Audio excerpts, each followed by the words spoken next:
Hey guys, my name is Demas Rusli, and today I'm going to be showing you a through the phone edit like this.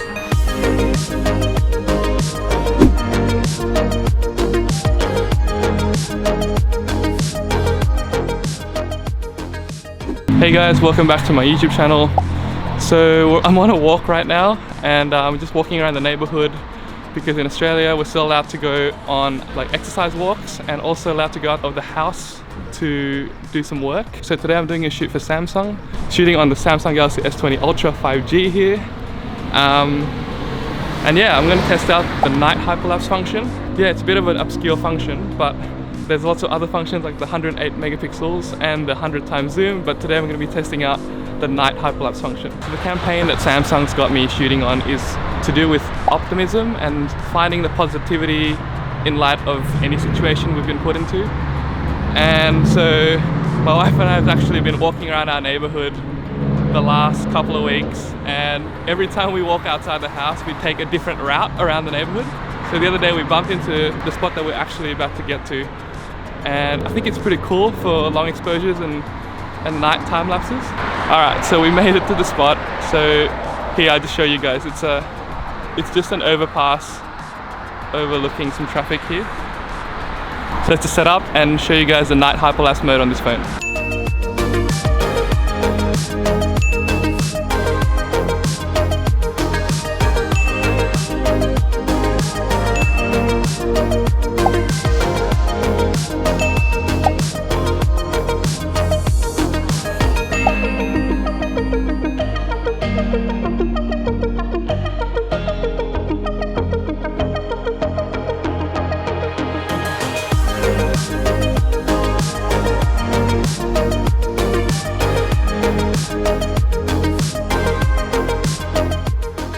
So there was like a random flare showing up on the screen, so now I have to stand and cover up the lights so it doesn't show up in the time lapse. So next we have to take a photo of my hand and the phone. I'm standing here because the lighting is so much better than at the actual spot, but then we can tweak it later in Lightroom and play with the colors and make sure it looks right. Alright guys, so we just got done from shooting the spot. I'm gonna walk home now and I'll show you guys how I edit this on the computer. First, open up Adobe Premiere and start a new project. I then find the time-lapse footage I shot on my phone and drag it onto the timeline. Here I'm watching the video a couple of times just to see how the edit will work and to check if it loops properly. Most time-lapses like this will actually loop seamlessly. Then I created a JPEG of the first frame so I can work on it in Photoshop. Click this button here to capture the frame, and once that's saved, open the image up in Photoshop. I then imported the photo of me holding the phone into Lightroom and adjusted the colors to the way I wanted it. I've made a separate video on how I usually edit in Lightroom to color grade, and I'll link it up here in the top right of this video. But the general gist of this edit was to try to remove the orange tones and make the hand look more natural by making the temperature cooler. Once you've done editing in Lightroom, right click and select Edit In and then Edit in Photoshop. And then once it's open in Photoshop, hit Ctrl+Command+A to select all, and then Ctrl+Command+C to copy it into the previous image, and finally Ctrl+Command+V to paste it in. Next you want to position the phone image in the frame. To make it easier, make the layer opacity 50% so you can see below. Use the free transform tool to move and scale into place until you're happy with the position. Once that's done, crop the frame to 4:5 ratio, as we'll be posting this to Instagram. Next, copy the background layer and using free transform, rotate it 180 degrees so it is upside down. Again, change the layer opacity to 50% to help position into place. Next, we're going to mask out the hand and the phone screen. To make a selection of the phone screen, use the polygonal lasso tool. And once it's selected, click the layer mask button. It will select the screen part, so you will need to invert the layer mask by clicking on it and then hitting Ctrl+Command+I to invert. Then do the same thing by selecting the hand and the outside of the phone. What you want to do is select the outside of the hand and the phone, and once that's selected, paint black onto the layer mask to hide it. Finally, tidy up the white edges by using the polygonal lasso tool again and painting black. Once this is done and you have completely masked out the phone and the hand, turn back on the upside down background layer. Then use the layer mask and with a black paintbrush with hardness 0, paint black on the bottom half to hide this part of the layer. To fill the sides, what I did was just to select the part next to the road using the rectangular marquee tool. Then I copied this to a new layer and used the free transform tool to stretch it to the edge of the image. I then did the same thing for the upside down road. Hold down Windows and Alt together or Command and Option together and drag the layer mask up to the layer above it to copy the same layer mask. Next, I duplicated both these layers and merged them together so I can remove the sign. To remove this sign, I simply selected around it roughly using the polygonal lasso tool and then right click and then click fill. Make sure content aware is selected and hit OK. And then Photoshop removes the sign automatically for you. Next, let's create the effect of the road going through the phone. Click the top layer and first duplicate it. I usually like to duplicate layers just in case I need it later or if I make a mistake. Turn this layer off for now. Then click on the duplicated layer, make a selection of where the road is, and then paint black onto the layer mask to hide it from the layer. I then experimented with the top road too, to see what it would look like if both roads were going through the phone, but realized that the phone became barely visible and defeated the purpose of this edit, so I scrapped that idea. Next, I wanted to give a slight hint of the shape of the phone at the bottom, so I turned on the layer below it and made the opacity 10% just so the viewer's eyes can just see the shape of the phone. Next, to create the phone screen look, create a new layer below the hand holding the phone and make a rough selection of the phone screen. Then I painted white into the selection and made the opacity 15%. I then used a layer mask and started painting black onto the bottom part with a soft brush to blend the screen to the road. Then I wanted to adjust the colors of the hand a bit more, so I added a color balance adjustment layer and tweaked the colors until it was matching with the background. I also used the replace color tool to remove this blue tint shadow from my hand. To do this, click the hand layer, then go up to image, adjustments, replace color, and use the eyedropper to pick the blue shadow.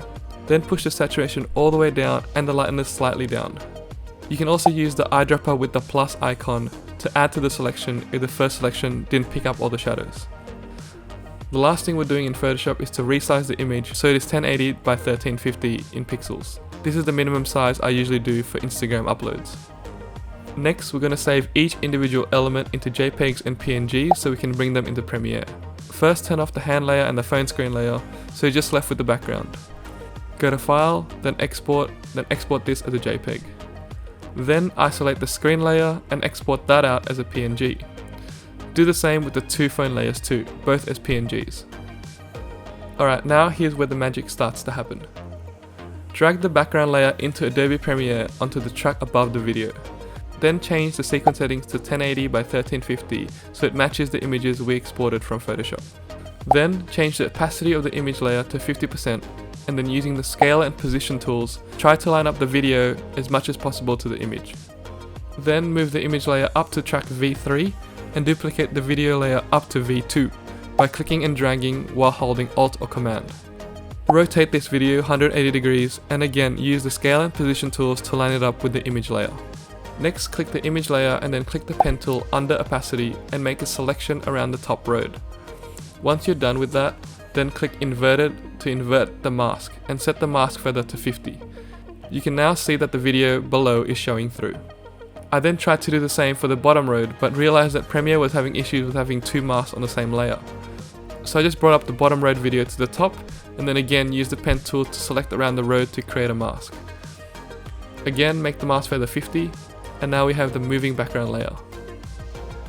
Next, I wanted to make the two roads not look identical, so I moved the position of the top road and then adjusted the length of the whole clip to be shorter. Then drag in the phone screen PNG onto the timeline and choose the blend mode screen for it, and then drag in the other two PNGs too on the layers above. I then realized two things. The screen layer didn't land in the right place, so I fixed that by adjusting the position, and also the very low opacity phone PNG didn't show up properly, so I went back to Photoshop and re-exported that layer at 100% opacity. I then dragged that back in and adjusted the opacity in Adobe Premiere. Alright, now we're almost there. Next, make room to create an adjustment layer just above the background layers. Then using this adjustment layer, tweak the colors of the background using the sliders on the Lumetri color panel. This is almost identical to adjusting the colors in Lightroom. Take your time with this and adjust it until you are happy. I then also adjusted the colors straight onto the background image layer, my hand holding the phone layer, and also finally on the whole thing using another adjustment layer at the very top. The whole aim of it was to push out the blues and give it that cyberpunk feel, and also making sure that the background is not too dark. You really want to take your time with this just to get the colors right and to get the colors the way you want it. Don't rush it and just have fun with it. Next, I wanted to find a good starting point so the thumbnail looked good, so I tweaked the positioning of the two video layers. I also reversed the video for the top road so it looks like one road was leading to the other. To do this, right click on the top road video layer and then hit speed duration and then reverse speed. At this point, I thought that the hand was looking a little bit flat and needed a bit more depth, so I went back to Photoshop and created a shadow. To do this, duplicate the hand holding the phone layer and then convert it to a smart object and rasterize it so that you would get a clean layer without a layer mask. Then go to image at the top, adjustments, and then hue saturation, and push the lightness all the way down to -100. This will make this layer black. Then go to filter, blur, Gaussian blur, and I went for a radius of 25. Finally, select the inside of the phone screen and delete it from this layer. This will create a nice shadow behind the hand and the phone. Now export this layer as a PNG at 100% and drag it into the Premiere file under the phone screen layer and change the opacity to 75%. I then decided to export it at the current status as the playback started to get slow on my laptop and I wanted to test the speed to make sure it wasn't too fast or too slow. Once exported, drag the video file to the top and test the speed by holding onto R and dragging the end of the clip. Once I was happy with the speed, I found a cool song from Epidemic Sounds and dragged it into the audio timeline. Adjust the song so that it loops endlessly, and also adjust the length of the video so it matches the audio. So one last step. A few days later, after looking at this edit for a while, I realized that the area around the phone should be different than the area inside the phone to give the video more depth and to emphasize the phone a bit more. So I wanted to add a blur to the area outside the phone.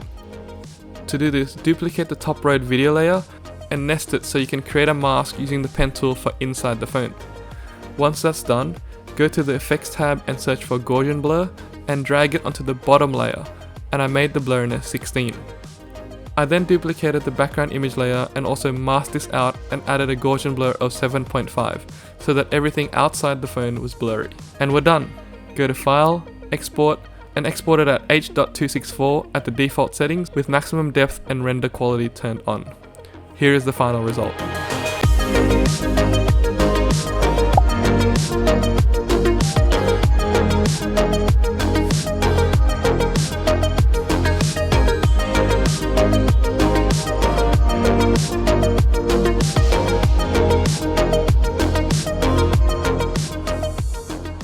Alright guys, I hope you find that tutorial useful and you can apply it in your own edits. By doing this edit, I just wanted to show you guys that you don't need a super epic location and you can just use your phone to create content. You just have to remain optimistic and look for the positive side in every situation. So yeah, that's it. I hope everyone's staying safe and staying creative. If you have any questions or if you have any future tutorial ideas you want me to make, drop them down in the comments below. Otherwise, if you like this video, make sure you give it a like.